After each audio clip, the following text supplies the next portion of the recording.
Λοιπόν, παιδιά, κάνω βίντεο σε πολύ περίεργη στάση εδώ πέρα. Δεν ξέρω τι φάση. Είμαι πάνω στο κρεβάτι.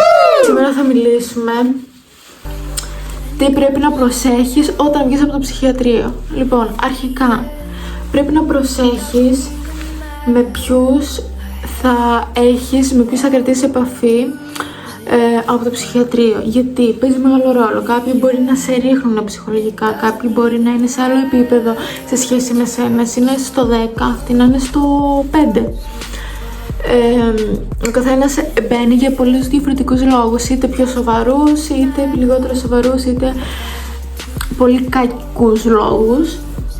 Οπότε έχει μεγάλη σημασία ποιους θα κρατήσεις. Μπορείς και να μην κρατήσεις κανένα, αυτό είναι το καλύτερο πιστεύω. Κατά δεύτερον, πρέπει να ξέρεις αν θα κάνεις τη θεραπεία σου. Βασικά πρέπει να κάνεις τη θεραπεία σου, δηλαδή πρέπει να πεις στον εαυτό σου όταν βγω θα κάνω αυτό, αυτό και αυτό, έχω αυτό το σκοπό, έχω αυτό το στόχο. Π.χ. θα ξεκινήσω την ψυχοθεραπεία μου, θα κρατήσω την αγωγή μου.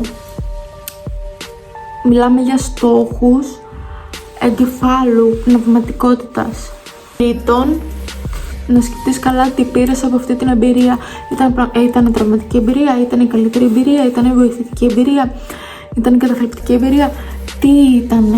Και αφού κάτσεις και το σκεφτείς καλά, θα δώσεις χρόνο στον εαυτό σου να κάνεις self-healing με οποιοδήποτε θετικό τρόπο, έτσι ώστε να επικεντρωθείς στον εαυτό σου και έτσι ουσιαστικά, εφόσον αν ήταν μια πολύ κακή εμπειρία, να πάρεις το χρόνο σου να κάνεις και τη θεραπεία για να το ξεπεράσεις και να το σκεφτείς ως μια εμπειρία, να μάθεις για τον εαυτό σου και ίσως να μάθεις ότι υπάρχουν ίσως και κάποιοι τοξικοί άνθρωποι. Λοιπόν, αυτά τα ωραία τα λίγα.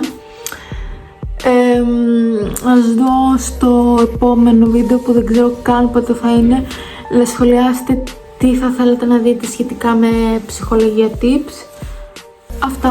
Ακολουθήστε με TikTok, Instagram.